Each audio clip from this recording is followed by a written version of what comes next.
아빠, 이거 먹어. 아빠가 제일 좋아하던 거잖아. 폭우가 쏟아지는 무덤가 흙탕물 속에 쪼그려 앉은 아이가 퉁퉁 불어터진 초코파이를 내밀며 말했습니다. 그 옆에 있던 여자아이는 겁에 질려 울먹였죠. 오빠, 우리 빨리 가자. 엄마가 알면 또 다리미로 지진다고 했단 말이야. 그 순간 뒤에서 지켜보던 한 남자의 심장이 덜컥 내려앉았습니다. 죽은 아들의 무덤에서 죽은 아들과 똑같은 얼굴을 한 아이들이 학대를 당하고 있었으니까요. 우린 쓰레기통에서 주워온 가짜라서 할아버지가 알면 버려진대. 하지만 그 엄마라는 여자는 몰랐습니다. 그날 무덤가에서 떨어진 낡은 수첩 하나가 자신의 인생을 지옥으로 떨어뜨릴 기폭제가 될 줄은. 피보다 진한 끌림으로 시작된 한 할아버지의 처절한 복수극. 오늘의 사연 시작합니다. 별빛 달빛 사연입니다. 구독해 주시면 채널 운용하는데 도움이 됩니다. 하늘이 뚫린 것처럼 장대비가 쏟아붓는 날이었습니다. 검은색 세단 한 대가 빗물을 튀기며 메모리얼 파크 입구로 들어섰습니다. 우산을 받쳐든 수행원들이 차 문을 열자 한진우가 무거운 몸을 일으켜 밖으로 나왔습니다. 박 실장이 한진우의 어깨 위로 우산을 씌우며 걱정스러운 표정으로 말했습니다. 회장님, 비가 너무 많이 옵니다. 바닥도 미끄러운데 나중에 다시 오시는 게 어떻겠습니까? 한진우가 지팡이로 바닥을 쿵 찍으며 대답했습니다. 박 실장, 오늘이 무슨 날인지 잊었어? 내 아들 성준이 기일이야. 3년 만에 처음 오는 길인데 비 따위가 대수야? 송구합니다. 그럼 제가 모시겠습니다. 됐어. 다들 차에 가 있어. 혼자 있고 싶으니까. 하지만 회장님, 한진우가 눈을 부릅뜨고 수행원들을 노려보았습니다. 내 말이 말 같지 않아? 썩 물러가. 수행원들이 당황하며 뒷걸음질 쳤습니다. 한진우는 검은 우산을 꽉 쥐고 홀로 언덕길을 오르기 시작했습니다. 잘 깎인 잔디와 비싼 대리석으로 꾸며진 묘역이었지만 한진우의 눈에는 그저 차가운 돌덩이로 보일 뿐이었습니다. 아들과 연을 끊고 살았던 지난날이 빗줄기처럼 가슴을 때렸습니다. 한진우가 거친 숨을 몰아쉬며 성준의 묘역 근처에 다다랐을 때였습니다. 빗소리 사이로 희미하게 아이들의 말소리가 들려왔습니다. 누구냐? 한진우가 걸음을 멈추고 귀를 기울였습니다. 경비원들이 외부인 출입을 막았을 텐데 이상한 일이었습니다. 한진우는 발소리를 죽이고 묘비 뒤쪽으로 천천히 다가갔습니다. 그곳에는 믿기 힘든 광경이 펼쳐져 있었습니다. 7살이나 되었을까 싶은 조그만 남자아이와 여자아이가 비닐우비를 입고 쪼그려 앉아 있었습니다. 아이들의 우비는 어디서 긁혔는지 다 찢어져 있었고 흙투성이었습니다. 남자아이가 품속에서 무언가를 꺼내 빗물에 젖은 묘비 앞에 내려놓았습니다. 퉁퉁 불어 터진 초코파이 하나였습니다. 아빠, 이거 먹어. 아빠가 제일 좋아하던 거잖아. 한진우의 심장이 덜컥 내려앉았습니다. 방금 아이가 묘비를 보고 아빠라고 불렀습니다. 한진우는 자신의 귀를 의심하며 마른 침을 삼켰습니다. 옆에 있던 여자아이가 훌쩍이며 남자아이의 옷자락을 잡아당겼습니다. 오빠, 우리 빨리 가자. 엄마가 알면 또 다리미로 지진다고 했단 말이야. 쉿, 다온아. 괜찮아. 아빠한테 인사만 하고 갈 거야. 그치만 무섭단 말이야. 엄마가 그랬잖아. 우린 쓰레기통에서 주워온 가짜라서 밥값도 못하는 애들이라고. 한진우가 숨을 들이켰습니다. 여자아이의 입에서 나온 말은 충격적이었습니다. 할아버지가 알면 다시 쓰레기장으로 갖다 버릴 거라고 했잖아. 오빠, 나 버려지기 싫어. 한진우의 손에서 힘이 빠져나갔습니다. 들고 있던 우산이 바닥으로 툭 떨어지며 뒹굴었습니다. 그 소리에 놀란 아이들이 화들짝 뒤를 돌아보았습니다.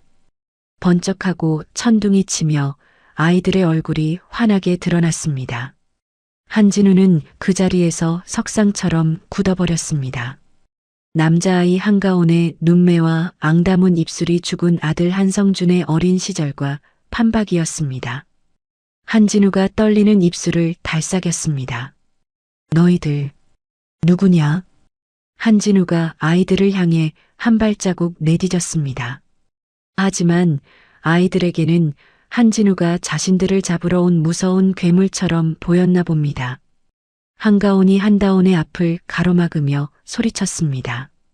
또 도망쳐다오나? 할아버지가 우릴 잡으러 왔어. 으앙, 잘못했어요. 버리지 마세요. 한다온이 자지러지게 울며 한가온의 손을 잡고 뛰기 시작했습니다.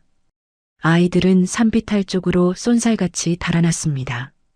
잠깐, 거기 서라. 얘들아. 한진우가 다급하게 소리치며 아이들을 쫓아갔습니다. 하지만 빗물에 젖은 대리석 바닥은 칠순 노인이 감당하기엔 너무 미끄러웠습니다. 한진우의 몸이 휘청하더니 그대로 진흙탕에 처박히고 말았습니다. 으윽! 한진우가 신음하며 바닥을 짚었습니다. 수백만 원짜리 최고급 가죽 구두가 흙탕물에 엉망이 되었습니다. 한진우가 고개를 들어 아이들이 사라진 곳을 바라보았습니다. 진흙 속에 무언가 떨어져 있었습니다. 도망치던 한다온의 발에서 벗겨진 운동화 한 짝이었습니다. 한진우가 떨리는 손으로 그 운동화를 집어들었습니다. 밑창이 다 떨어져 너덜거리는 운동화 사이로 붉게 어나이의 발가락 자국이 보였습니다. 자신의 번쩍이는 구두와 아이의 찢어진 운동화. 그 참혹한 대비에 한진우는 숨조차 쉴 수 없었습니다. 성준아, 이게 대체 무슨 일이냐? 한진우의 눈에서 빗물인지 눈물인지 모를 뜨거운 것이 흘러내렸습니다. 그때 묘비 앞에 아이들이 떨어뜨리고 간 물건이 눈에 들어왔습니다. 테이프로 칭칭 감은 낡은 수첩이었습니다. 한진우는 기어가듯 다가가 수첩을 집어들었습니다. 수첩 사이에서 비닐 코팅이 된 사진 한 장이 툭 떨어졌습니다.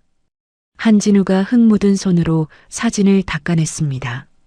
사진 속에는 젊은 날의 아들 한성준이 핏덩이 같은 갓난아기 둘을 양팔 가득 안고 세상을 다 가진 듯 환하게 웃고 있었습니다. 사진 아래에는 익숙한 아들의 글씨가 적혀 있었습니다. 내 목숨보다 소중한 진짜 보물들, 가온이 다온이와 함께. 으윽, 흐엉. 한진우가 사진을 가슴에 품고 짐승 같은 울음을 토해냈습니다. 가짜라니요. 쓰레기통에서 주워왔다니요. 누가 봐도 부정할 수 없는 내 아들의 핏줄이었습니다. 저렇게 행복하게 웃던 내 아들의 새끼들이었습니다. 멀리서 박 실장이 사색이 되어 달려오는 소리가 들렸습니다. 회장님, 회장님, 괜찮으십니까? 박 실장이 흙투성이가 된 한진우를 부축해 일으켰습니다. 경호원들이 달려와 우산을 씌우고 수건을 건넸지만 한진우는 그들의 손을 거칠게 뿌리쳤습니다. 한진우가 붉게 충혈된 눈으로 박 실장을 노려보았습니다. 차대. 네. 회장님, 옷부터 갈아입으셔야. 당장 차대라고. 한진우의 호통에 박 실장이 급히 무전기에 대고 소리쳤습니다. 차 안으로 돌아온 한진우는 젖은 손을 닦지도 않은 채 수첩을 펼쳤습니다. 그곳에는 한성준이 아이들을 키우며 쓴 육아일기와 아이들이 아빠를 그리워하며 쓴 편지가 빼곡했습니다. 아빠, 엄마가 우린 가짜래요. 그래서 할아버지도 우릴 싫어한대요. 아빠, 배가 고파요. 꿈에서라도 아빠가 해준 밥 먹고 싶어요. 글자 하나하나가 한진우의 가슴을 칼로 도려내는 것 같았습니다. 며느리 서윤이, 남편이 죽고 나서 임신도 못 해보고 혼자 됐다며 가련한 척 눈물을 흘리던 그 여자의 얼굴이 떠올랐습니다. 그 모든 것이 새빨간 거짓말이었습니다. 한진우의 슬픔은 순식간에 끓어오르는 분노로 바뀌었습니다. 한진우가 앞좌석의 박 실장을 향해 낮게 으르렁거렸습니다. 박 실장, 네, 회장님. 당장 찾아. CCTV, 블랙박스, 쥐구멍까지 다 뒤져서라도 그 아이들 내 눈앞에 데려와. 박 실장이 백미러로 한진우의 눈을 마주했습니다. 그것은 기업 총수의 눈이 아니었습니다. 새끼를 잃어버렸다가 냄새를 맡은 맹수의 눈이었습니다. 알겠습니다. 즉시 가용 인력을 전부 풀겠습니다. 그리고 서윤이 그 여자 뒷조사 다시 시작해. 네, 며느님 말씀이십니까? 한진우가 사진이 구겨질세라 조심스럽게 안주머니에 넣으며 창밖의 빗줄기를 노려보았습니다. 감히 내 아들의 핏줄을 쓰레기 취급해? 천륜을 속이고 내 눈을 가려? 한진우의 주먹이 부들부들 떨렸습니다. 내 손주들 눈에서 눈물 나게 한 데가 피눈물로 갚게 해줄 테니까 샅샅이 뒤져서 보고해.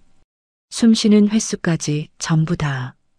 검은 세단이 빗길을 뚫고 맹렬한 기세로 질주하기 시작했습니다.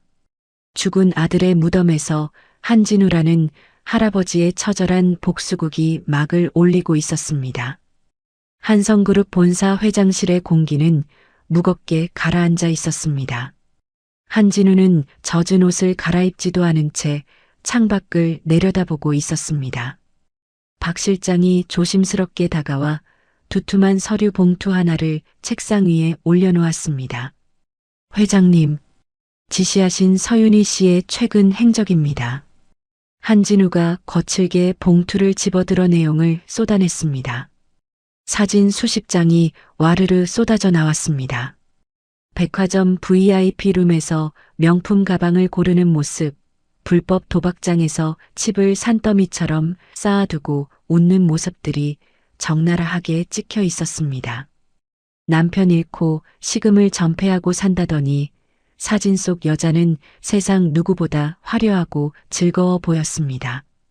한진우가 사진 한 장을 구겨버리며 차갑게 웃었습니다. 아주 살판이 났구만. 내 아들 목숨값으로 호의호식하고 있었어. 그때 비서실 인터폰이 울렸습니다. 회장님, 서윤이 며느님 오셨습니다. 들어오라고 해. 한진우가 책상 위의 사진들을 서랍 속에 쓸어 넣고는 호흡을 가다듬었습니다. 잠시 후 문이 열리고 서윤이가 들어왔습니다. 방금 전 사진 속의 화려한 모습은 온데간데 없었습니다. 그녀는 색이 바랜 검은색 원피스에 화장기 없는 수척한 얼굴을 하고 있었습니다. 서윤이가 고개를 푹 숙이며 들어와 힘없는 목소리로 말했습니다. 아버님, 부르셨어요? 몸도 편찮으신데 쉬시지 않고. 서윤이가 가련한 척 눈시울을 붉히며 다가왔습니다. 한진우는 속에서 치미는 역겨움을 누르며 짐짓 태어난 척 물었습니다. 그래, 혼자 지내기 적적하지 않으냐? 성준이 녀석이 자식이라도 하나 남기고 갔으면 좋았을 텐데 말이다. 순간 서윤이의 눈동자가 미세하게 흔들리는 것을 한진우는 놓치지 않았습니다. 하지만 그녀는 이내 슬픈 표정을 지으며 손수건으로 눈가를 찍어내는 신용을 했습니다. 그러게 말이에요. 그이랑 저한테 아이가 있었다면 얼마나 좋았을까요? 제가 복이 박해서 남편도 먼저 보내고 자식 복도 없네요. 그런데 내 귀에 이상한 소문이 들리더구나. 네가 아이 둘을 키우고 있다고 하던데. 한진우의 날카로운 질문에 서윤이가 멈칫했습니다. 하지만 그녀는 준비해둔 대답인 듯 곧바로 말을 이었습니다. 아, 보셨나 봐요. 사실은 성준 씨 가고 너무 외로워서 고아원에서 후원하던 아이들을 잠시 데려왔어요. 고아원? 네. 불쌍한 애들이라 거뒀는데 근본이 없는 애들이라 그런지 거짓말을 밥 먹듯이 해요. 자꾸 저를 엄마라고 부르고 밖에 나가서는 한성그룹 손주라고 떠들고 다녀서 얼마나 곤란한지 몰라요. 서윤이가 한숨을 푹 쉬며 억울하다는 표정을 지었습니다. 안 그래도 조만간 다시 고아원으로 파양 보낼 생각입니다. 도벽도 있고 영질이 안 좋아서요. 뻔뻔한 거짓말이었습니다. 내 아들의 핏줄을, 내 진짜 손주들을 근본 없는 고아 취급하며 다시 파양하겠다고 말하고 있었습니다. 한진우는 책상 아래 쥔 주먹이 하얗게 질릴 정도로 힘을 주었습니다. 당장이라도 소리를 지르고 싶었지만 꾹 참았습니다. 그래, 알겠다. 피곤하니 그만 나가봐라. 네. 아버님, 건강 챙기세요. 서윤이는 안도한 듯 미소를 감추며 방을 나갔습니다. 문이 닫히자마자 한진우는 책상 위에 있던 옥으로 된 명패를 집어 문을 향해 던졌습니다. 쾅! 하는 굉음과 함께 명패가 산산조각 났습니다. 박 실장, 차 대기시켜. 저 계집이 아이들을 어디에 숨겨놨는지 내 눈으로 직접 봐야겠다. 네, 바로 준비하겠습니다. 한진우가 이를 갈며 자리에서 일어났습니다. 저녁이 되자 서울 변두리의 재개발 예정지에는 어둠이 짙게 깔렸습니다. 가로등도 제대로 켜지지 않은 으슥한 골목길 끝 다 허물어져가는 붉은 벽돌 빌라가 나타났습니다. 한진우는 수행원들을 골목 입구에 대기시키고 모자를 깊게 눌러 쓴 채 박 실장과 함께 그 집 창가로 다가갔습니다. 반지하 방 창문 틈으로 희미한 불빛이 새어나오고 있었습니다. 곰팡이 냄새가 코를 찌르는 창문 너머로 방 안의 풍경이 적나라하게 보였습니다. 방 안에는 가구 하나 없이 쓰레기만 널려 있었습니다. 엄마, 배고파요. 낮에 무덤가에서 봤던 그 꼬질꼬질한 모습 그대로인 한다온이 배를 움켜쥐고 있었습니다. 방바닥에는 먹다 남은 컵라면 용기만 뒹굴고 있었습니다. 한가온이 동생의 등을 토닥이며 말했습니다. 조금만 참아다오나. 엄마 오시면 밥 달라고 하자. 그때 현관문이 벌컥 열리며 서윤이가 들어왔습니다. 회장실에서의 조신했던 모습은 온데간데 없었습니다. 진한 화장에 명품 옷을 휘감은 그녀는 손에 든 쇼핑백들을 바닥에 신경질적으로 던졌습니다. 아우, 짜증나. 그 늙은이가 눈치를 챈 것 같단 말이야. 서윤이는 담배를 입에 물며 아이들을 매섭게 노려보았습니다. 니들 오늘 무덤 가서 무슨 짓 했어? 응? 내가 죽은 듯이 집에 처박혀 있으라고 했지. 자, 잘못했어요, 엄마. 아빠가 너무 보고 싶어서. 한가온이 한다온이를 등 뒤로 숨기며 바들바들 떨었습니다. 서윤이가 신고 있던 하이힐을 벗어던지며 아이에게 다가갔습니다. 그리고는 손가락으로 가온이의 이마를 툭툭 밀쳤습니다. 야, 김가온. 내가 몇 번을 말해? 너희 아빠 없다고. 너희 고아원에서 주워온 애들이라고. 한 번만 더 밖에서 아빠니 할아버지니 헛소리하고 다니면 진짜 고아원에 갖다 버린다? 네, 알았어요. 잘못했어요. 밥 줘. 밥. 한다온이 울먹이며 서윤이의 다리를 붙잡았습니다. 서윤이는 냉장고에서 유통기한이 한참 지난 듯한 말라비틀어진 식은 피자 2조각을 꺼내 바닥에 휙 던졌습니다. 먼지가 쌓인 바닥에 피자가 뒹굴었습니다. 걔도 말을 잘 들어야 밥을 주는 거야. 이거 먹고 조용히 해. 꼴 보기 싫으니까. 감사합니다. 아이들은 바닥에 떨어진 피자를 허겁지겁 주워 먹기 시작했습니다. 한가온은 그 와중에도 더 큰 조각을 집어 동생 입에 넣어주고 있었습니다. 창밖에서 이 모든 것을 지켜보던 한진우의 눈에서 굵은 눈물이 볼을 타고 흘러내렸습니다. 분노가 극에 달해 입술이 파르르 떨렸습니다. 내 손주들이 내 아들이 목숨보다 아꼈던 보물들이 짐승만도 못한 취급을 받으며 쓰레기 같은 음식을 주워 먹고 있었습니다. 한진우가 당장이라도 창문을 부수고 들어갈 기세로 몸을 일으켰습니다. 저런 천하에 죽이려니. 그때 방 안에서 서윤이의 전화벨이 울렸습니다. 서윤이가 전화를 받으며 통화하는 소리가 창밖으로 생생하게 들려왔습니다. 자기야.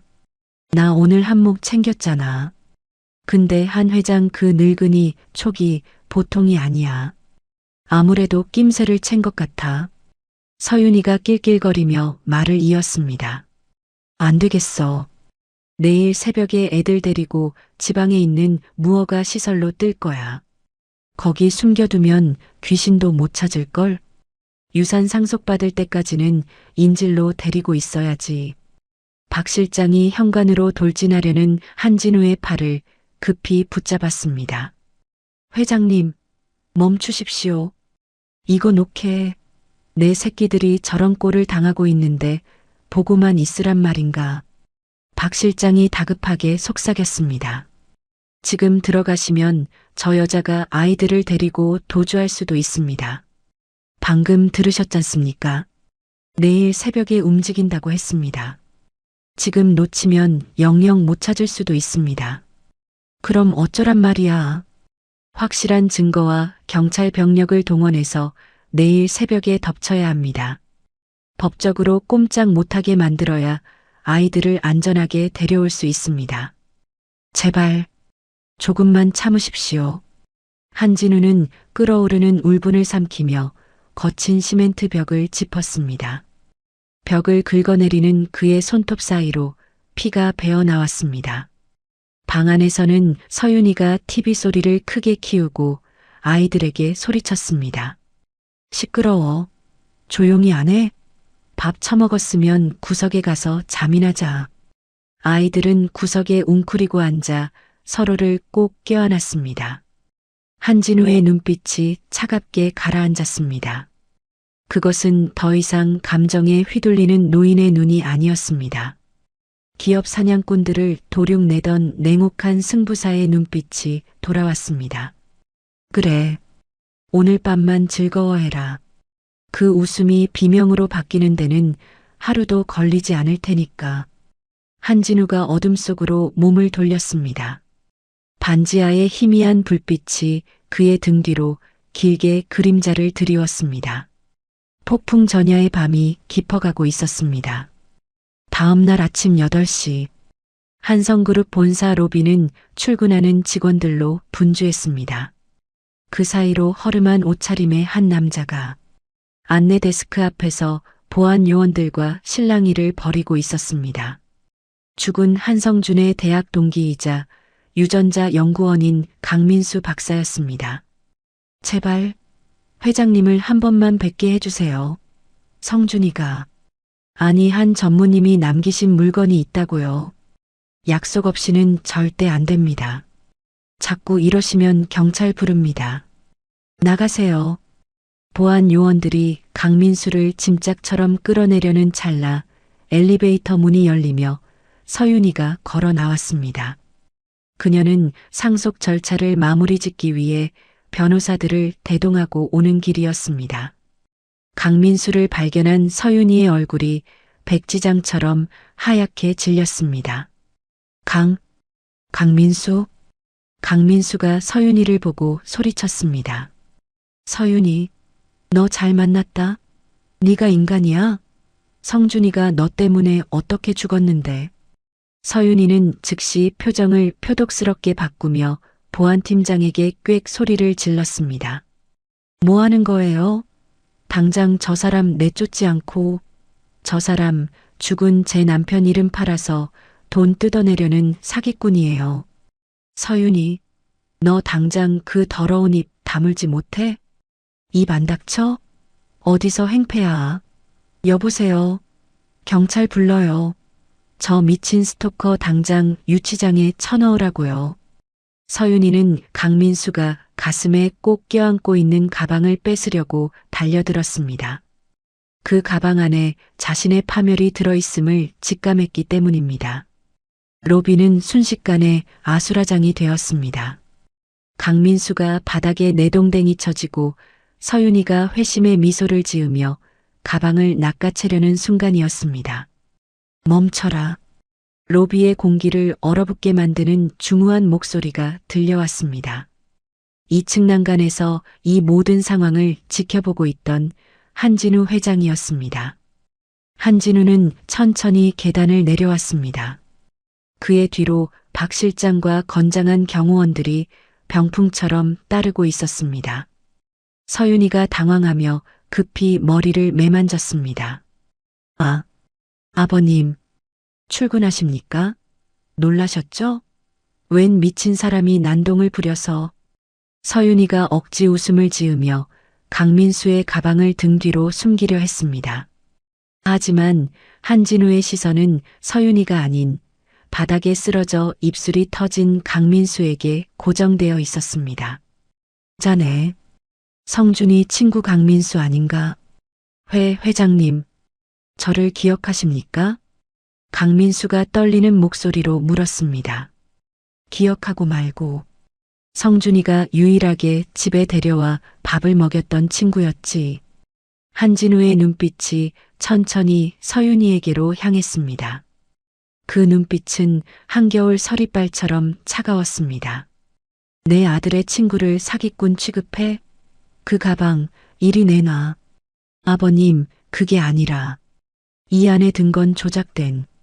내놓으라고 했다. 한진우의 호통에 서윤이가 움찔하며 뒷걸음질 쳤습니다. 박 실장이 서윤이의 손에서 가방을 거칠게 빼앗아 강민수에게 정중하게 돌려주었습니다. 한진우는 직접 강민수를 부축해 일으켜 세우며 말했습니다. 올라가지. 내 아들이 뭘 남겼는지 드러나 보자고. 네. 회장님. 서윤이의 손끝이 사시나무 떨듯 바들바들 떨렸습니다. 그녀는 입술을 피가 나도록 깨물며 어쩔 수 없이 그들의 뒤를 따라 회장실로 향했습니다. 회장실에는 숨막히는 침묵만이 감돌았습니다. 강민수는 떨리는 손으로 가방에서 작은 USB 하나와 밀봉된 서류 봉투를 꺼냈습니다. 죄송합니다, 회장님. 너무 늦게 찾아왔습니다. 그동안 어디 있었던 건가? 3년이나 지났네. 성준이가 죽기 직전 저에게 이 물건들을 맡겼습니다. 저는 그때 해외 오지로 의료 봉사를 떠나는 길이었습니다. 통신도 터지지 않는 곳이라. 귀국하고 나서야 성준이의 부고와 아이들 소식을 들었습니다. 면목 없습니다. 강민수가 고개를 떨구었습니다.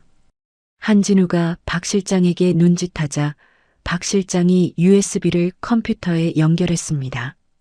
대형 모니터에 노이즈가 스치더니 이내 헬쑥한 얼굴의 한성준이 화면에 나타났습니다. 죽은 아들의 생생한 목소리가 스피커를 통해 흘러나오자 한진우의 어깨가 크게 들썩였습니다. 아버지, 이 영상을 보실 때쯤이면 저는 이미 세상에 없겠네요. 불효자를 용서하세요. 영상 속 한성준은 두려움에 떨며 주위를 살피고 있었습니다. 아버지, 가온이와 다온이를 부탁드려요. 그리고 윤희를 조심하세요. 서윤이가 비명을 지르며 자리에서 벌떡 일어났습니다. 당장 꺼요. 저거 다 조작이에요. 요즘 AI 기술이 얼마나 좋은데 저거 다 가짜라고요. 앉아. 박 실장이 서윤이의 어깨를 억세게 눌러 자리에 앉혔습니다. 영상은 계속되었습니다. 저는 윤희가 도박빚 때문에 아이들을 담보로 사채업자들을 만나는 걸 알게 됐습니다. 이혼하려 했지만 윤희는 아이들을 고아원에 숨기고 저를 협박했어요. 제 아이들이 제 핏줄이 인질이 되어버렸습니다. 윤희는 제가 죽으면 유산을 독차지하기 위해 아이들을 입양아로 둔갑시킬 계획을 세우고 있습니다. 친자가 있으면 상속분이 줄어들고 제가 남긴 신탁 자금을 마음대로 쓸 수 없으니까요. 영상 속 한성준이 화면을 향해 서류 한 장을 들어 보였습니다. 그래서 제가 미리 준비했습니다. 친자 확인서와 아이들의 유전자 정보가 담긴 데이터입니다. 그리고 제 전 재산을 아이들에게 상속한다는 공증 유언장입니다. 아버지, 제발 우리 아이들을 그 여자의 마수에서 구해주세요. 사랑합니다, 아버지. 영상이 툭 끊겼습니다. 강민수가 서류 봉투를 열어 한 장의 문서를 한진우 앞에 내려놓았습니다. 친자 확인 결과 한성준 마이너스 한가온, 한다온 99.999% 일치. 그것은 서윤이가 아이들을 쓰레기통에서 주워온 가짜라고 세뇌시켰던 그 거짓말을 산산이 부수고 아이들이 한진우의 진짜 핏줄임을 증명하는 완벽한 방패였습니다. 이건 말도 안 돼. 그 멍청한 게 이런 걸 준비했을 리가 없어. 서윤이가 넋이 나간 듯 중얼거렸습니다. 그녀의 끝없는 탐욕이 스스로 무덤을 판 꼴이었습니다. 한진우는 천천히 자리에서 일어났습니다. 그의 손에 들린 친자 확인서가 구겨졌습니다. 분노를 넘어선 서늘한 사리가 회장실을 가득 메웠습니다. 박 실장, 네, 회장님. 들어오라고 해. 한진우의 말이 떨어지기가 무섭게 회장실 문이 열리고 제복을 입은 경찰관들과 수사관들이 들이닥쳤습니다. 경찰청장이 직접 들어와 서윤이 앞에 섰습니다. 서윤희 씨, 당신을 아동복지법 위반에 따른 아동학대, 특정경제범죄 가중처벌 등에 관한 법률 위반 사문서 위조비 가리고 경찰청장이 잠시 뜸을 들이더니 단호하게 말했습니다. 한성준 씨에 대한 살인 교사 혐의로 긴급 체포합니다. 뭐라고요? 살인 교사라니. 난 몰라요. 이거 놓으란 말이야. 수갑이 서윤이의 손목에 철컥 채워졌습니다. 서윤이가 발악하며 한진우에게 매달리려 했습니다. 아버님, 오해예요. 제가 설명할게요. 아버님, 이거 다 모함이에요. 한진우가 서윤이에게 다가가 나지막이 그러나 벼락같이 호통쳤습니다.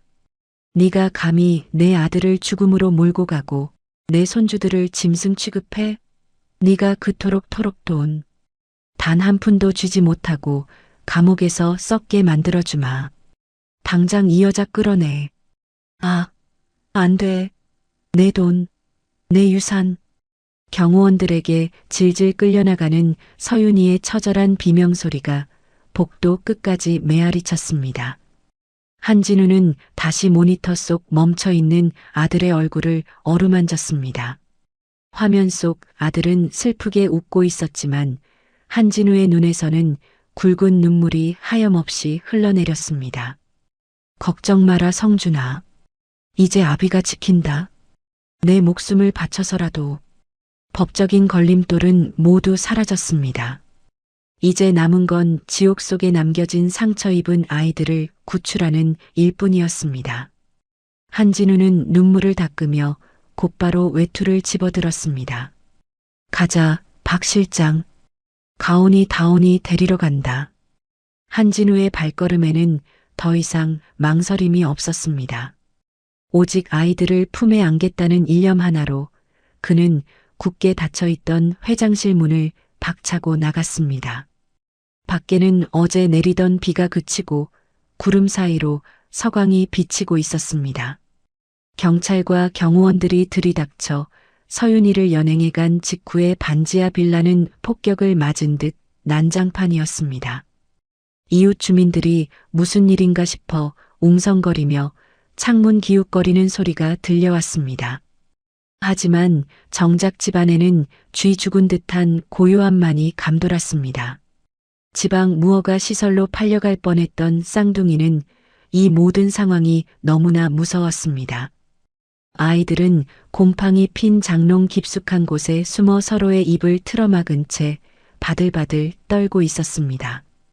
한가온이 울먹이는 한다온을 꼭 껴안으며 귓가에 속삭였습니다. 쉿!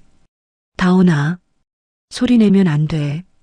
경찰 아저씨들이 우리도 잡아가면 어떡해. 오빠, 무서워. 엄마는 어디 갔어? 우리 진짜 고아원으로 가는 거야? 아냐.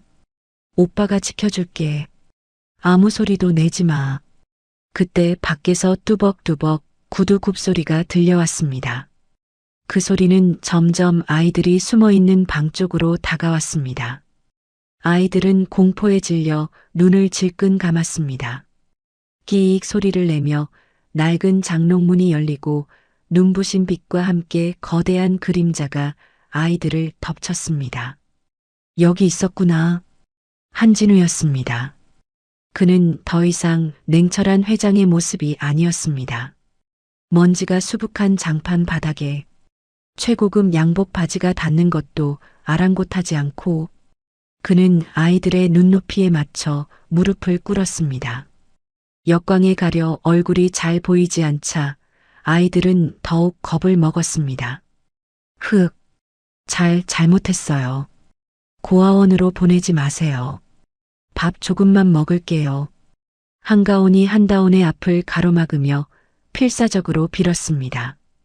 그 처절한 모습에 한진우의 가슴이 미어지는 듯 했습니다. 한진우는 떨리는 손을 뻗어 아이들의 앙상한 어깨를 조심스럽게 감싸쥐었습니다. 아니다. 얘들아, 내가 잘못했다. 할아버지가 너무 늦게 왔어. 미안하다. 할아버지, 아이들의 눈이 휘둥그레졌습니다. 한가온이 눈물을 그렁그렁 매단 채 물었습니다. 저희 안 버려요? 엄마가 그랬어요. 우리 가짜라서 할아버지가 싫어한다고. 쓰레기장으로 보낼 거라고. 누가 그래? 누가 감히 너희더러 가짜라고 해. 한진우의 호통에 아이들이 움찔하며 몸을 움츠렸습니다. 한진우는 황급히 목소리를 부드럽게 낮추며 품에서 사진 한 장을 꺼냈습니다. 빗물 속에 떨어져 있던 아들이 아이들을 안고 웃고 있는 바로 그 사진이었습니다. 이리 와서 보렴. 이게 너희 아빠다. 그리고 품에 안긴 아기들이 바로 너희들이고. 아이들이 쭈뼛거리며 사진을 들여다보았습니다. 사진 속 아빠의 환한 미소를 본 아이들의 눈에서 닭똥 같은 눈물이 터져 나왔습니다. 너희는 가짜가 아니야. 내 아들 성준이가 목숨보다 사랑했던 내 진짜 손주들이다. 내가 너희 할아버지야.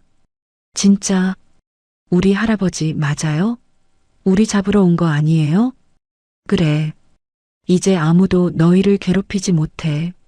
할아버지가 다 혼내줬어. 가자. 집으로 가자. 한진우가 양팔을 벌리자 망설이던 한다온이 먼저 와락 안겼습니다. 뒤이어 한가온도 참았던 울음을 터뜨리며 한진우의 품으로 뛰어들었습니다. 지독한 곰팡이 냄새 대신 할아버지의 따뜻한 품 냄새가 아이들을 감쌌습니다. 한진우는 깃털처럼 가벼운 아이들을 번쩍 안아 올렸습니다. 지옥 같았던 반지하 방을 빠져나오는 한진우의 발걸음은 그 어느 때보다 무거웠지만 동시에 벅찬 희망으로 가득 차 있었습니다. 한성그룹 본가 대저택 앞에 검은색 리무진이 도착했습니다. 차 문이 열리고 아이들이 내리자마자 입이 딱 벌어졌습니다. 으리으리한 천장과 눈부신 샹들리에 반짝이는 대리석 바닥은 평생 좁은 방에서만 살아온 아이들에게는 별천지 같았습니다. 깨끗하게 씻고 보송보송한 새 옷으로 갈아입은 아이들은 마치 동화 속 왕자님, 공주님 같았습니다. 하지만 여전히 낯선 환경에 주눅이 들어 한진우의 옷자락만 꼭 붙잡고 떨어지지 않으려 했습니다. 배고프지? 밥 먹으러 가자. 한진우가 아이들을 넓은 식당으로 이끌었습니다. 긴 식탁 위에는 상다리가 부러질 듯한 진수성찬이 차려져 있었습니다. 인류 셰프들이 만든 스테이크, 랍스터, 각종 화려한 요리들이 즐비했습니다. 한진우는 흐뭇한 미소를 지으며 의자를 빼주었습니다. 자, 어서 앉아라. 뭐든 마음껏 먹으렴. 하지만 아이들의 반응은 예상과 달랐습니다. 아이들은 자리에 앉지도 못한 채 쭈뼛거리며 포크만 만지작거렸습니다.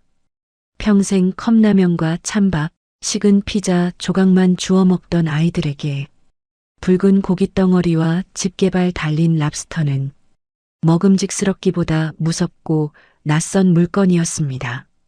한가온이 난처한 표정으로 한진우를 올려다보았습니다. 할아버지, 이거 어떻게 먹는 거예요? 우리 이런 거 먹어본 적 없는데. 한진우가 아차 싶어 당황하던 찰나였습니다. 주방 쪽에서 구수한 냄새가 풍겨왔습니다. 백발이 성성한 노년의 여성이 김이 모락모락 나는 뚝배기 2개를 쟁반에 받쳐 들고 나왔습니다. 이 저택의 살림을 평생 도맡아온 오 여사였습니다. 도련님들 입맛엔 이게 더 맞을 겁니다. 오 여사가 아이들 앞에 내려놓은 것은 따끈한 소고기 묵국과 두툼한 계란말이, 그리고 갓 지은 하얀 쌀밥이었습니다. 소박하지만 정성이 가득 담긴 밥상이었습니다.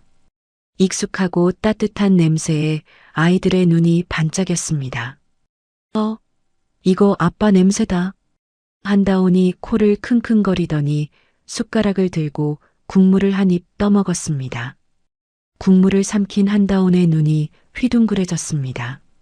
우와, 오빠, 이거 먹어봐. 아빠가 해주던 맛이랑 똑같아. 진짜? 한가온도 서둘러 국을 떠먹었습니다. 짭조름하고 시원한 무맛, 고소한 소고기 맛. 아빠가 살아있을 때 좁은 부엌에서 끓여주던 바로 그 맛이었습니다. 맛있다. 진짜 맛있다. 아이들이 허겁지겁 밥을 먹기 시작했습니다. 한 손에는 숟가락을, 한 손에는 계란말이를 들고 볼이 미어터져라 밥을 밀어 넣었습니다. 그 모습을 지켜보던 오 여사가 앞치마로 눈가를 훔치며 한진우에게 조용히 말했습니다. 회장님, 성준 도련님이 어릴 때 제가 끓여준 묵국을 제일 좋아하셨죠. 입맛 없을 때도 이것만 있으면 밥 2그릇을 비우셨는데 나가서 살면서도 그 맛을 기억해서 아이들에게 해주셨나 봅니다. 그래, 내 입맛하고도 똑같구먼. 한진우는 자신의 몫으로 놓인 묵국을 한술 떴습니다. 따뜻한 국물이 목을 타고 넘어가 얼어붙었던 가슴속 응어리까지 녹여주는 것 같았습니다. 오 여사가 아이들의 밥그릇에 밥을 더 퍼주며 말했습니다. 천천히 드세요. 체합니다. 더 있으니까 많이 드세요. 할머니, 이거 진짜 맛있어요. 아빠가 해준 것보다 조금 더 맛있어요. 한다온이 입가에 밥풀을 묻힌 채 해맑게 웃었습니다. 한진우가 가온이의 입가에 묻은 밥풀을 떼어주며 물었습니다. 가온아, 다온아, 입에 맞느냐? 네, 할아버지 최고예요. 한가온이 씩씩하게 대답하자 한진우가 빙그레 웃었습니다. 그때 문득 가온이가 숟가락질을 멈추고 조심스럽게 물었습니다. 근데 할아버지, 우리 이제 여기서 살아도 돼요? 엄마, 아니 그 아줌마 다시 안 와요? 순간 식탁에 정적이 흘렀습니다. 아이들의 눈동자에 다시 불안감이 스쳤습니다. 한진우는 수저를 내려놓고 아이들의 눈을 똑바로 바라보며 단호하게 말했습니다. 그럼 여기가 너희 집이야. 그 여자는 다시는 너희 앞에 나타나지 못해. 감옥에 갔으니까. 감옥이요? 그래. 너희를 괴롭힌 벌을 받는 거야. 할아버지가 약속하마. 다시는 너희 눈에서 눈물 나게 하는 사람 없게 할 거야. 정말이죠? 이 할아버지 이름을 걸고 맹세하마. 한진우가 새끼손가락을 내밀자 아이들이 고사리 같은 손을 뻗어 손가락을 걸었습니다. 엄지 도장까지 꾹 찍고 나서야 아이들은 안심한 듯 다시 밥을 먹기 시작했습니다. 텅 비어 있던 거대한 저택에 3년 만에 처음으로 사람의 온기와 아이들의 웃음소리가 채워졌습니다. 식사를 마친 늦은 밤, 거실 소파에는 아이들이 배를 두드리며 곤히 잠들어 있었습니다.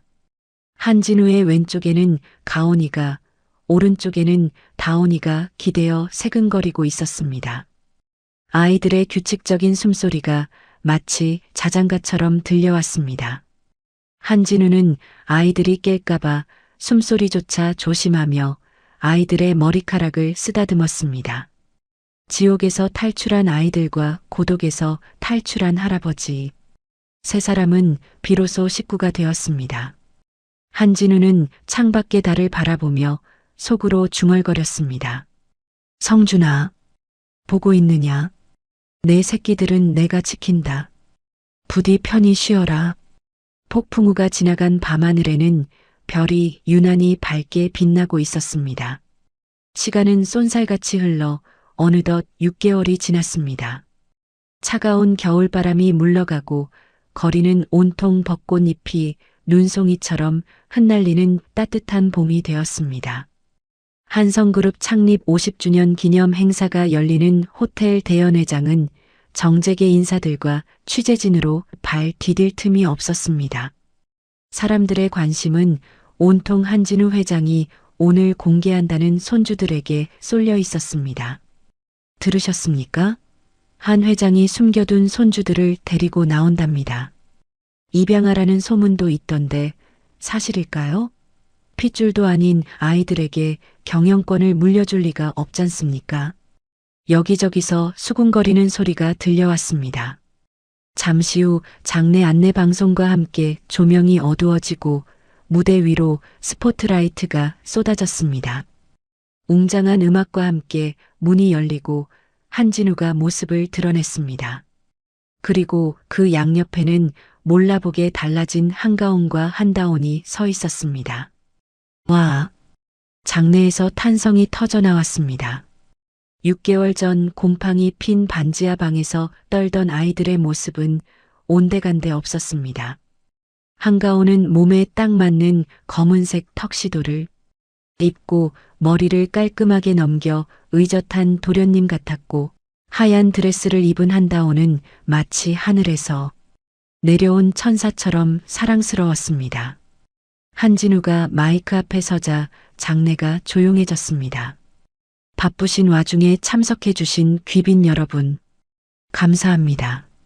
오늘 저는 제 인생 50년의 업적보다 더 자랑스러운 제 보물들을 소개하려 합니다. 한진우의 손짓에 한다온이 조심스럽게 무대 중앙으로 걸어 나왔습니다. 한다온의 손에는 작은 바이올린이 들려 있었습니다. 수백 명의 시선이 집중되자 한다온이 긴장한 듯 입술을 깨물었습니다. 그때 무대 옆에서 지켜보던 한가온이 주먹을 쥐고 작게 파이팅을 외쳐주었습니다. 한다온이 심호흡을 크게 한 번 하고 바이올린을 턱에 괴었습니다. 가느다란 활이 현 위를 미끄러지자 아름다운 선율이 연회장을 가득 채웠습니다. 공명은 엘가의 사랑의 인사였습니다. 비록 프로 연주자처럼 화려한 기교는 없었지만 아이의 연주에는 사람의 마음을 울리는 순수한 감정이 담겨 있었습니다. 어머, 세상에, 정말 잘한다. 저 고사리 같은 손으로 어쩜 저렇게 연주를 하지? 사람들의 표정이 놀라움에서 흐뭇함으로 바뀌었습니다. 한다온은 눈을 지그시 감고 연주에 몰입했습니다. 아빠가 잠들기 전 콧노래로 불러주던 바로 그 노래였습니다. 연주가 끝나자 우레와 같은 박수갈채가 쏟아졌습니다. 한다온이 안도한 듯 활짝 웃으며 배꼽 인사를 했습니다. 이번에는 한가온이 마이크를 잡았습니다.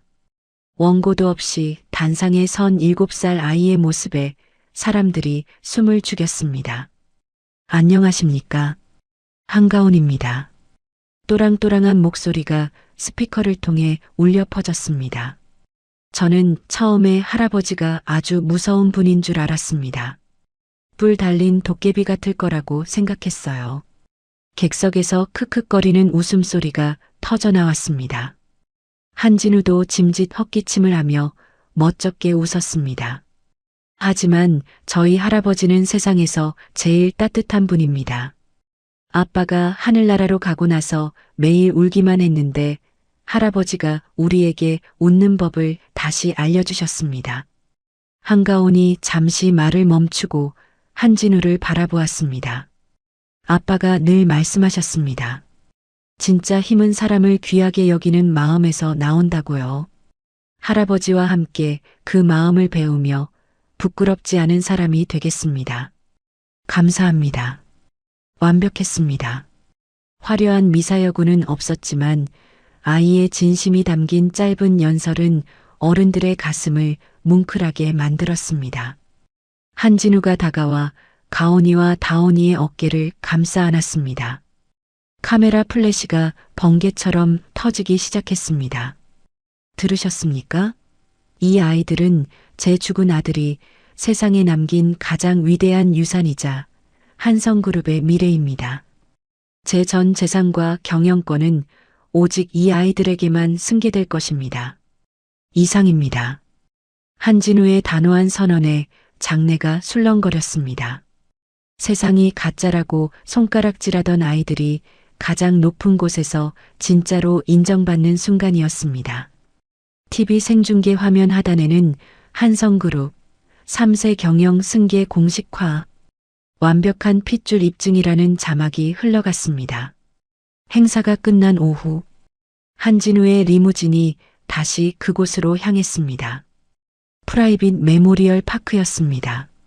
하지만 오늘은 폭우가 쏟아지던 그날과는 정반대였습니다. 구름 한 점 없는 파란 하늘에 따스한 봄 햇살이 내리쬐고 있었습니다. 차에서 내린 아이들은 아빠의 묘를 향해 나비처럼 달려갔습니다. 아빠, 아빠, 우리 왔어. 가온이와 다온이가 묘비 앞에 섰습니다. 6개월 전 퉁퉁 불어터진 초코파이가 놓여있던 자리에는 아이들이 오늘 받은 예쁜 꽃다발과 자랑스러운 손주 상 트로피가 놓였습니다. 한다온이 묘비의 얼굴을 비비며 제잘거렸습니다. 아빠, 나 오늘 바이올린 진짜 잘했어. 사람들이 다 박수 쳐줬다? 아빠가 가르쳐준 노래 했어. 들었지? 아빠, 나도 연설 하나도 안 틀렸어. 할아버지가 나보고 최고래. 아빠, 우리 이제 배도 안 고프고 무섭지도 않아. 할아버지가 우리 지켜준대. 아이들은 마치 살아있는 아빠에게 말하듯 신나게 떠들었습니다. 그 모습을 한 발치 뒤에서 지켜보던 한진우의 눈가는 촉촉하게 젖어 있었습니다. 슬픔의 눈물이 아닌 벅찬 감동의 눈물이었습니다. 한진우는 천천히 묘비로 다가가 아이들 사이에 섰습니다. 그리고 묘비에 새겨진 아들의 사진을 거친 손으로 어루만졌습니다. 사진 속 한성준은 여전히 환하게 웃고 있었습니다. 보고 있느냐, 성준아. 내 새끼들. 이렇게 훌륭하게 컸다. 한진우의 목소리가 미세하게 떨렸습니다. 네가 떠나고 세상이 무너진 줄 알았는데 네가 무너진 내 세상을 다시 일으켜 세웠구나. 고맙다. 정말 고맙다. 할아버지, 왜 울어?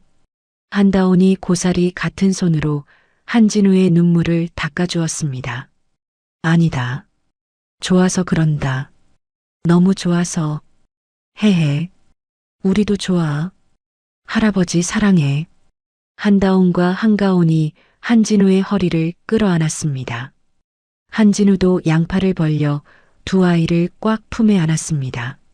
한 줄기 부드러운 봄바람이 불어와 세 사람을 감쌌습니다. 마치 죽은 한성준이 하늘에서 내려와 가족들을 안아주는 것 같았습니다. 화창한 햇살 아래 세 식구의 그림자가 하나로 겹쳐졌습니다. 3년간 멈춰있던 시간이 다시 흐르고 완벽한 행복이 그들을 감싸 안았습니다. 이 평화가 영원할 것만 같았습니다. 그때였습니다. 어디선가 휑하니 불길한 바람이 한 차례 불어왔습니다. 묘비 앞에 놓여있던 꽃다발에서 하얀 꽃잎 하나가 힘없이 떨어져 나갔습니다. 바람에 날린 꽃잎은 하늘 높이 날아오르다 바닥으로 곤두박질 쳤습니다. 멀리서 먹구름이 서서히 몰려오고 있었습니다.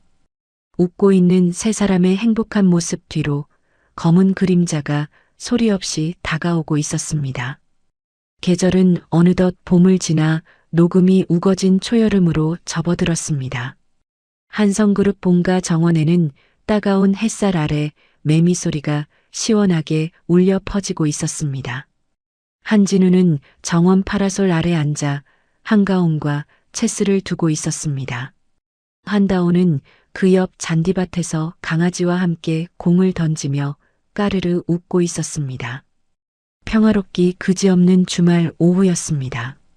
한가온이 턱을 괴고 곰곰이 생각하더니 체스 말을 옮겼습니다. 체크메이트예요, 할아버지. 한진우가 눈을 동그랗게 뜨고 체스판을 들여다보았습니다. 자신의 킹이 가온이의 룩과 나이트에 포위되어 꼼짝달싹 못하게 생겼습니다. 허허, 내가 또 졌구나. 우리 가온이 수일기가 날이 갈수록 무서워지는 걸 할아버지가 봐주신 거 다 알아요. 아니다. 네가 잘한 거야. 아비 머리를 닮아서 아주 비상해. 한진우가 껄껄 웃으며 가온이의 머리를 쓰다듬으려 손을 뻗었습니다. 그런데 가온이의 표정이 어딘가 이상했습니다. 아까부터 미간을 찌푸리며 관자놀이를 꾹꾹 누르고 있었습니다. 가온아, 어디 불편하냐? 할아버지. 갑자기 세상이 빙글빙글 돌아요. 날이 너무 더워서 그런가 보구나. 어서 들어가서 시원한 주스라도 마시자. 한진우가 걱정스러운 마음에 자리에서 일어났습니다. 그때였습니다. 가온이의 코에서 주르륵 검붉은 액체가 쏟아져 내렸습니다. 가온이가 손으로 코를 막으려 했지만 솟구치는 피는 손가락 사이를 비집고 흘러나왔습니다. 가온이가 입고 있던 하얀 린넨 셔츠가 순식간에 붉게 물들었습니다. 가온아. 한진우가 기겁하며 손수건을 꺼내 코를 틀어막았습니다. 하지만 피는 멈추지 않고 턱을 타고 뚝뚝 떨어져 테이블볼을 적셨습니다. 공을 줍던 한다온이 그 모습을 보고 비명을 질렀습니다. 야, 오빠, 오빠 코에서 피가 안 멈춰. 가온아, 고개 뒤로 젖히지 마라. 정신 차려. 한진우가 가온이의 어깨를 잡고 흔들었습니다. 가온이의 몸이 불덩이처럼 뜨거웠습니다. 가온이의 눈동자가 힘없이 풀리더니 스르륵 감겼습니다. 가온이의 고개가 툭 떨어지며 몸이 한진우의 품으로 무너져 내렸습니다. 가온아, 안 돼. 눈 뜨거라. 가온아. 평화롭던 정원은 순식간에 아수라장이 되었습니다. 한진우가 가온이를 번쩍 안아들고 현관을 향해 미친 듯이 뛰었습니다. 박 실장, 차대. 당장 병원 가야 해. 빨리. 한진우의 처절한 고함 소리가 저택을 뒤흔들었습니다. 피 묻은 셔츠를 입은 채 달리는 한진우의 등 뒤로 다온이의 울음소리가 사이렌처럼 울려 퍼졌습니다. 대학병원 응급실 앞 복도는 차가운 소독약 냄새로 가득했습니다.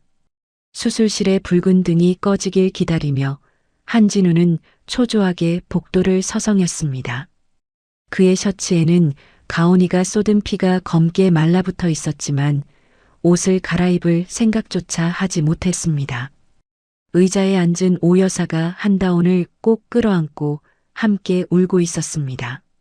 드디어 수술실 문이 열리고 주치의가 심각한 표정으로 걸어 나왔습니다.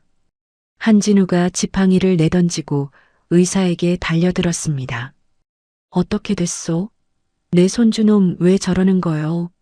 단순한 더위 먹은 거 아니오? 주치의가 무거운 한숨을 내쉬며 차트를 내밀었습니다. 회장님, 마음의 준비를 하시고 들으셔야겠습니다. 뜸 들이지 말고 빨리 말해. 급성 골수성 백혈병입니다. 뭐라? 한진우의 다리가 휘청거렸습니다. 박 실장이 급히 뒤에서 부축하지 않았다면 그대로 쓰러질 뻔했습니다. 백혈병? 드라마에서나 나오는 줄 알았던 그 끔찍한 단어가 내 손주에게 닥칠 줄은 상상도 못했습니다. 그것도 진행 속도가 아주 빠른 악성입니다. 이미 수치가 위험 수준을 넘었습니다. 고칠 수는 있는 거요? 돈은 얼마든지 낼 테니 제일 좋은 약, 제일 비싼 치료 다 해보시오. 지금 당장 항암 치료를 시작해야 하지만 가온 군의 경우 항암제만으로는 완치가 어렵습니다.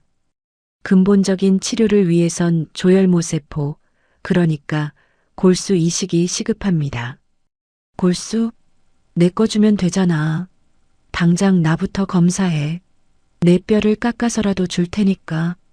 한진우가 의사의 가운을 부여잡고 절규했습니다. 하지만 의사는 안타까운 표정으로 고개를 저었습니다. 회장님은 고령이셔서 이식이 불가능합니다.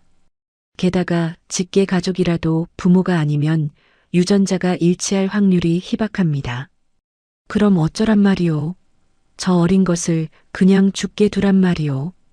다운 양도 검사해봤지만 불일치 판정이 나왔습니다. 현재로서는 기증자를 찾는 수밖에 없습니다. 찾아. 전국. 아니 전 세계를 다 뒤져서라도 찾아내. 한진우가 바닥에 주저앉아 땅을 쳤습니다. 대한민국 돈을 다 쥐고 있으면 뭐합니까? 눈앞에서 죽어가는 핏줄 하나 살리지 못하는 무능한 노인일 뿐이었습니다. 박 실장이 울먹이며 전화기를 들고 여기저기 연락을 돌리기 시작했습니다.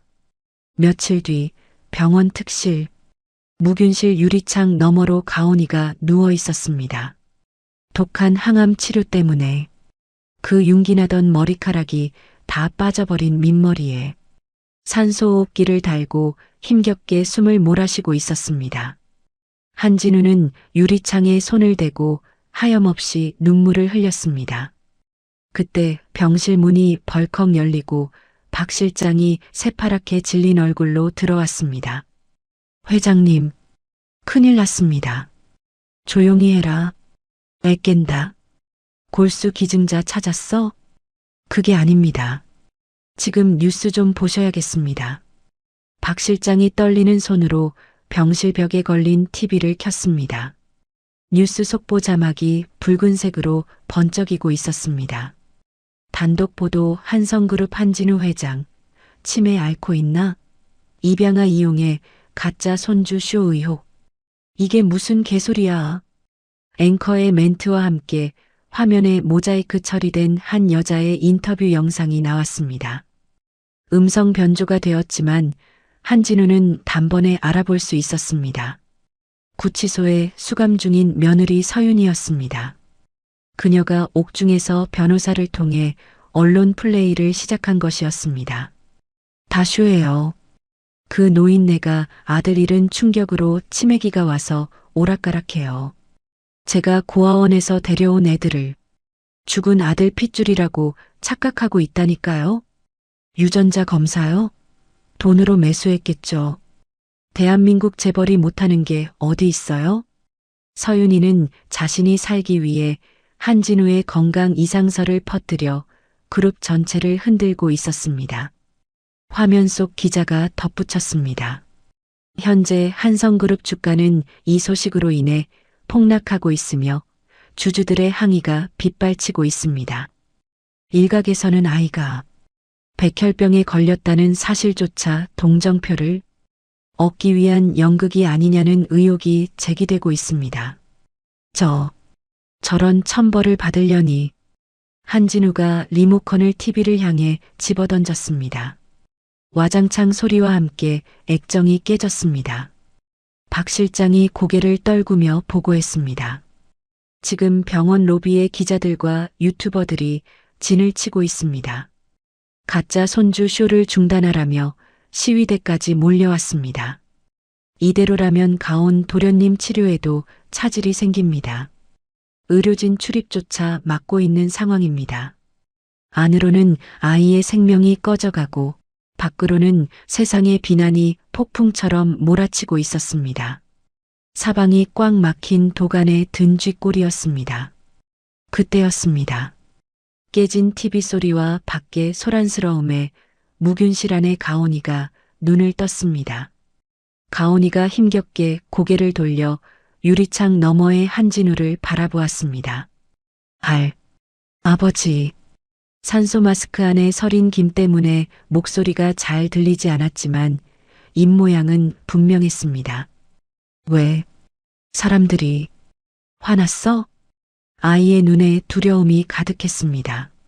자신이 아파서 할아버지가 곤란해진 걸까봐 걱정하는 눈빛이었습니다. 한진우는 피가 나도록 입술을 깨물며 주먹을 쥐었습니다. 더 이상 물러설 곳은 없었습니다. 돈으로도 권력으로도 해결할 수 없는 문제였습니다. 남은 건 오직 진심 하나뿐이었습니다. 한진우가 눈물을 닦아내고 결연한 표정으로 박 실장을 돌아보았습니다. 박 실장, 네, 회장님. 내일 아침 기자회견 준비해. 네. 하지만 지금 나가시면 기자들에게 물어뜯기십니다. 상관없어. 내 모든 걸 걸고서라도 가온이는 내가 살린다. 한진우가 유리창 너머 가온이에게 손을 흔들어주며 억지로 미소를 지어 보였습니다. 할아버지만 믿으라는 듯 굳건한 눈빛을 보냈습니다. 하지만 돌아선 그의 등은 천근만근 무거워 보였습니다. 여름의 뜨거운 열기보다 더 뜨겁고 잔인한 시련의 밤이 깊어가고 있었습니다. 다음 날 오전 10시 한성그룹 본사 대강당은 발 디딜 틈 없이 꽉 차 있었습니다. 수백 명의 기자들이 카메라를 세팅하고 날카로운 질문을 벼르고 있었습니다. 여기저기서 침해설이 사실이냐, 가짜 손주쇼에 대해 해명하라는 고성이 터져나왔습니다. 잠시 후 무대 연문이 열리고 한진우가 걸어 나왔습니다.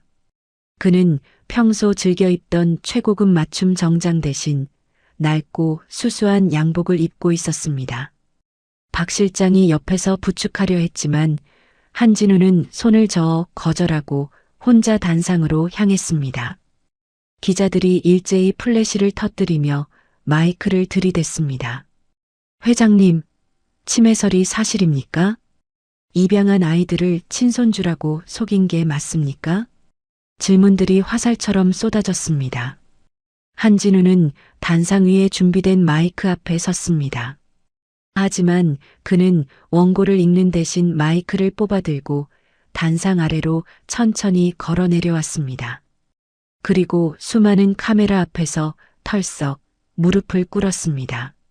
장내가 찬물을 끼얹은 듯 순식간에 조용해졌습니다. 대한민국 재계 서열 1위, 콧대 높기로 유명한 한진우 회장이 바닥에 무릎을 꿇은 것입니다. 국민 여러분, 그리고 주주 여러분, 저는 오늘 한성그룹 회장이 아닌 죽어가는 손주를 둔 못난 할아버지로서 이 자리에 섰습니다. 한진우의 목소리가 미세하게 떨렸습니다. 그는 품 안에서 꼬깃꼬깃해진 사진 한 장과 서류 봉투를 꺼내 머리 위로 들어 보였습니다. 빗속에서 주웠던 아들 한성준이 쌍둥이를 안고 웃고 있는 바로 그 사진이었습니다. 제 며느리였던 서윤이가 퍼뜨린 소문은 반은 맞고 반은 틀립니다. 저는 아들을 잃은 충격으로 미치지 않았습니다. 다만 아들에게 씻을 수 없는 죄를 지은 죄인일 뿐입니다. 한진우가 서류 봉투에서 대학병원 직인이 찍힌 정신감정 소견서와 유전자 검사 결과지를 꺼내 바닥에 펼쳤습니다. 보십시오. 제 정신은 온전합니다. 그리고 이 서류가 증명합니다. 병상에 누워있는 가온이는 제 죽은 아들 성준이가 목숨 걸고 지켜낸 제 진짜 핏줄입니다. 카메라들이 일제히 바닥에 놓인 서류와 사진을 클로즈업했습니다. 한진우의 눈에서 굵은 눈물이 뚝뚝 떨어져 바닥을 적셨습니다. 제 손주가 죽어가고 있습니다. 급성 백혈병입니다. 제 늙은 골수라도 주고 싶지만 맞지 않는다고 합니다. 돈으로 살 수만 있다면 제 전 재산을 다 주어서라도 살리고 싶지만 생명은 돈으로 살 수가 없더군요. 한진우가 바닥에 이마를 대고 큰 절을 올렸습니다. 플래시 소리조차 멈춘 정막 속에서 노인의 오열 소리만이 울려 퍼졌습니다. 제발 도와주십시오. 가온이와 골수가 일치하는 분을 찾습니다. 아이를 살려만 주신다면 저는 제 전 재산을 사회에 환원하고 경영 일선에서 물러나겠습니다. 가진 것 전부를 내놓아도 좋습니다. 제발 제 핏줄을 살려만 주십시오. 바닥에 머리를 조아리고 우는 노인의 모습은 탐욕스러운 재벌이 아니었습니다. 그저 새끼를 살리고픈 절박한 가장의 모습이었습니다. 이 장면은 전파를 타고 전국 각지의 TV와 스마트폰으로 생중계되었습니다. 실시간 댓글창의 여론이 폭포수처럼 뒤집히기 시작했습니다. 저건 연기가 아니다. 할아버지가 얼마나 절박하면 저러겠냐. 서윤이가 진짜 악마였네라는 응원의 물결이 일었습니다. 기자회견이 끝나고 며칠 뒤 기적 같은 일이 벌어졌습니다. 한진우의 진심 어린 호소에 감동한 시민들이 골수 기증 서약을 하기 위해 병원으로 몰려든 것입니다. 병원 서버가 마비될 정도로 기증 희망자가 폭주했습니다. 그리고 마침내 박 실장이 병실 문을 박차고 들어왔습니다. 회장님, 찾았습니다. 찾았어요. 뭐라고? 정말이냐? 네. 유전자가 100% 일치하는 공여자가 나타났습니다. 지금 병원에 도착했답니다. 한진우는 신발도 제대로 신지 못한 채 맨발로 복도로 뛰어나갔습니다. 복도 끝에서 의료진의 안내를 받으며 걸어오는 한 청년이 보였습니다. 허름한 점퍼에 낡은 운동화를 신은 갓 20살이나 되었을까 싶은 앳된 청년이었습니다. 한진우가 청년의 손을 와락 붙잡았습니다. 자니가 우리 가온이를 살려줄 사람인가? 네. 회장님, 늦게 와서 죄송합니다. 청년이 수줍게 웃으며 고개를 숙였습니다. 한진우는 청년의 손등에 입을 맞출 기세로 감사를 표했습니다. 고맙네. 정말 고마워. 내 재산이라도 떼어주겠네. 원하는 게 있으면 다 말해보게. 하지만 청년은 손사래를 치며 뒷걸음질 쳤습니다. 아닙니다. 저는 돈 받으러 온 게 아닙니다. 은혜를 갚으러 왔을 뿐입니다. 은혜라니? 내가 자네를 아는가? 청년은 주머니에서 낡은 지갑을 꺼내더니 코팅된 명함 한 장을 한진우에게 건넸습니다. 명함에는 빛바랜 글씨로 한성그룹 대리 한성준이라는 이름이 박혀 있었습니다. 한진우의 눈이 휘둥그레졌습니다. 이건 내 아들 명함 아닌가? 맞습니다. 10년 전이었습니다. 청년이 먼 곳을 바라보며 회상에 잠겼습니다. 저는 고아원에서 자랐습니다. 시설을 나와갈 곳 없이 굶주리고 편의점 앞을 서성일 때 컵라면과 삼각김밥을 한가득 사주신 분이 바로 성준 형님이었습니다. 청년의 눈시울이 붉어졌습니다. 그때 형님이 이 명함을 주시면서 그러셨어요.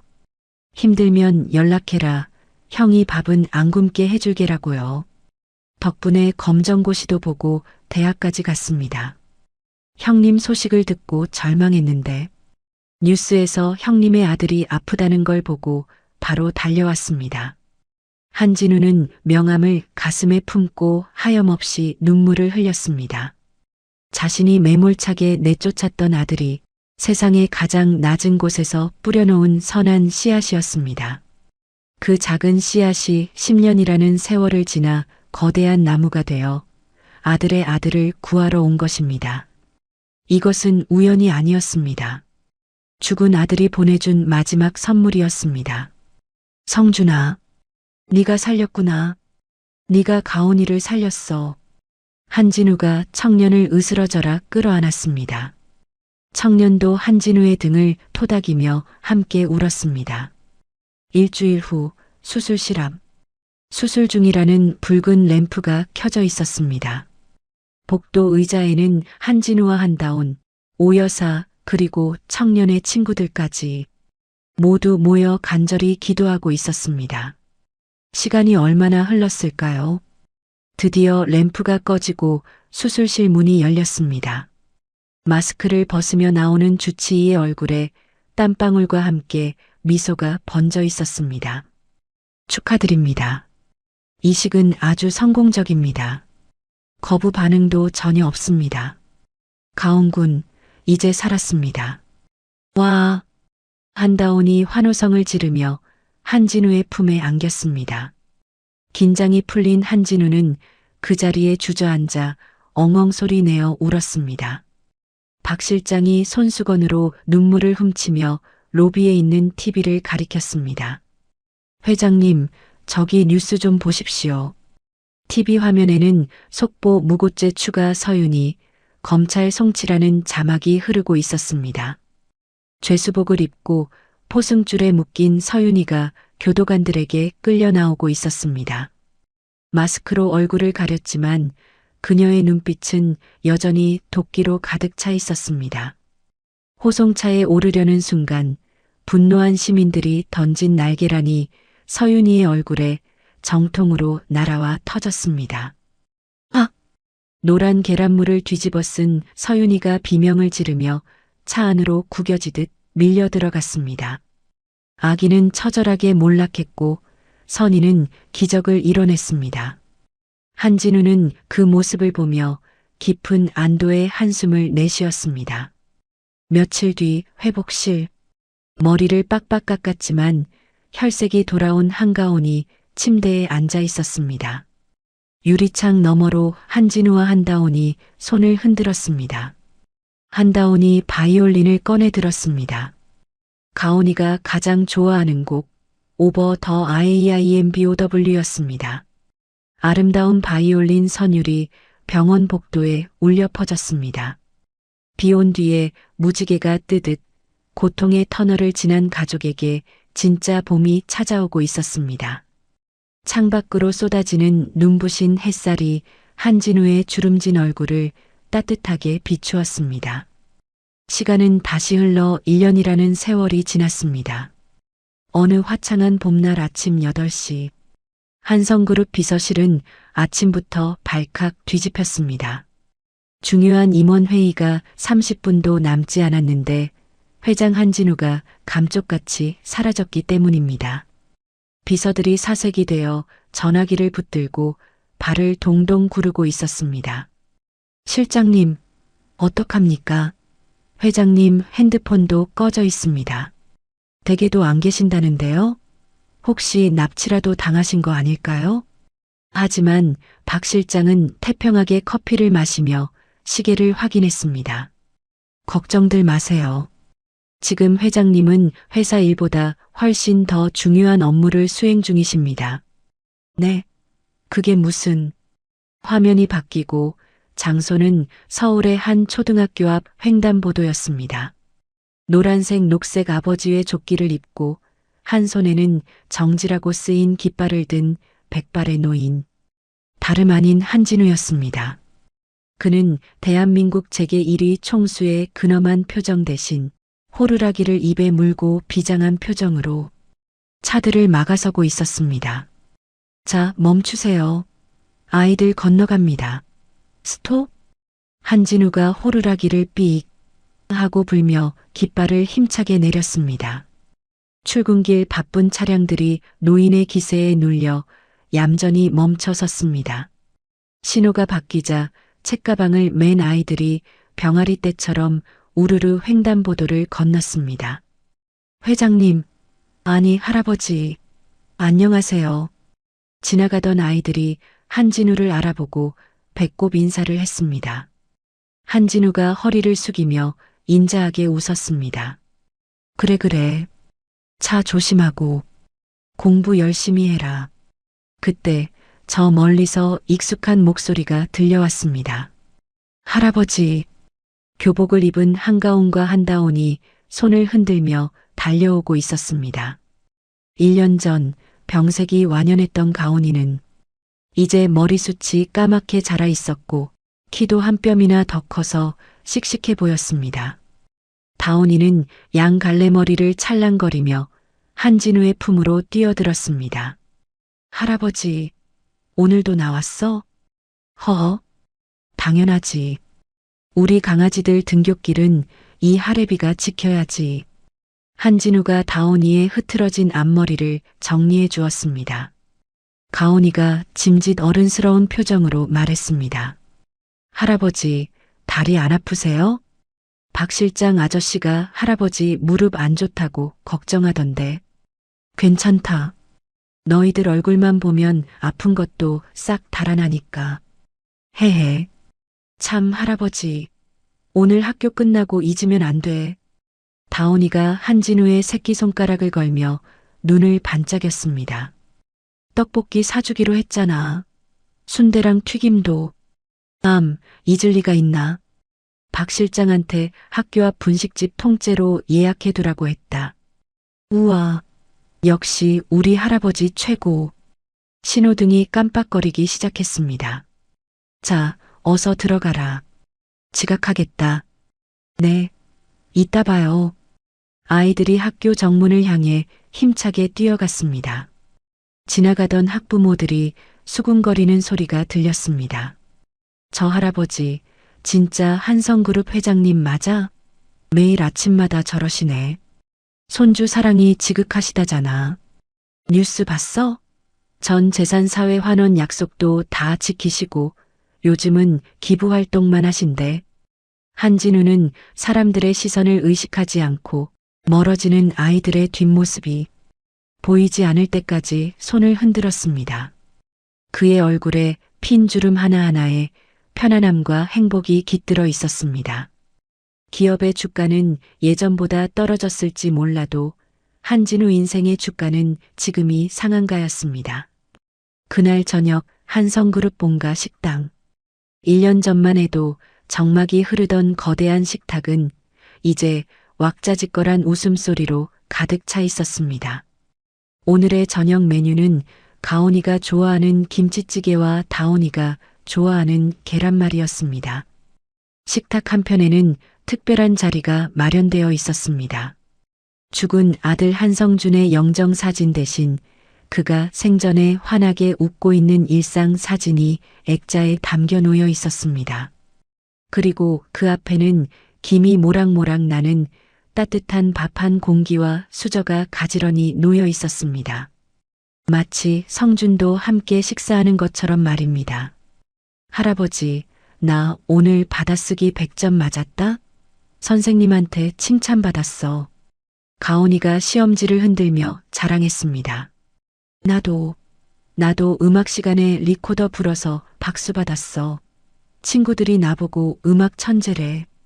다온이도 질세라 숟가락을 들고 외쳤습니다. 한진우는 밥그릇을 내려놓고 물개 박수를 쳤습니다. 허허, 역시 내 손주들이야. 누굴 닮아서 이렇게 똑똑하고 예쁜지 몰라. 아주 장하다 장해. 오 여사가 흐뭇한 미소를 지으며 찌개를 더 덜어주었습니다. 회장님 닮으셔서 그렇죠. 어릴 때 도련님도 그렇게 총명하셨잖아요. 그렇지? 성준이 녀석도 하나를 가르치면 열을 알았지. 한진우가 아들의 사진을 바라보며 쓸쓸하지만 따뜻한 미소를 지었습니다.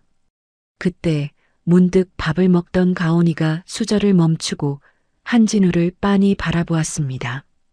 빗속에서 느꼈던 그 불안감은 많이 사라졌지만 문득문득 확인받고 싶은 아이의 여린 마음이 드러나는 순간이었습니다. 할아버지, 응? 왜 그러냐 가온아. 우리 이제 진짜 가족 맞는 거지? 식탁에 잠시 정적이 흘렀습니다. 가온이가 말을 이었습니다. 입양된 거 아니고, 가짜 아니고, 할아버지가 우리 버릴 일 없는 거지? 진짜지? 다온이도 먹던 계란말이를 내려놓고 한진우의 입만 쳐다보았습니다. 한진우는 수저를 내려놓고 자리에서 일어났습니다. 그리고 가온이와 다온이의 곁으로 다가가 두 아이의 손을 꽉 잡았습니다. 한진우의 눈가가 붉어졌습니다. 가온아, 다온아, 내 눈을 보렴. 아이들이 한진우의 눈을 올려다보았습니다. 너희는 이 할애비가 목숨보다 더 사랑하는 진짜 보물들이야. 너희 아빠가 나에게 남겨준 세상에서 제일 큰 선물이란다. 한진우가 가온이의 머리를 그리고 다온이의 볼을 쓰다듬었습니다. 피가 섞여서가 아니야. 우리가 서로를 이렇게 아끼고 사랑하니까 진짜 가족인 거야. 알겠지? 응. 가온이의 눈에 고여있던 불안감이 눈 녹듯 사라졌습니다. 헤헤. 나도 할아버지가 세상에서 제일 좋아. 아빠만큼 좋아. 다온이가 의자에서 내려와 한진우의 목을 와락 끌어안았습니다. 가온이도 씩씩하게 웃으며 한진우의 품에 얼굴을 묻었습니다. 한진우는 아이들을 양팔에 가득 안고 식탁 위에 놓인 아들의 사진을 바라보았습니다. 사진 속 한성준이 아버지, 감사합니다라고 말하며 환하게 웃고 있는 것 같았습니다. 그래, 고맙다. 내 곁에 있어줘서 정말 고마워. 한진우의 독백이 나직하게 울렸습니다. 나는 평생 숫자가 늘어나는 것만이 행복이라 믿고 살았다. 하지만 이제야 깨닫는다. 진정한 부는 통장에 찍힌 0의 개수가 아니라 나를 보며 웃어주는 이 아이들의 눈동자 속에 있다는 것을. 카메라가 천천히 뒤로 물러나며 창밖을 비추었습니다.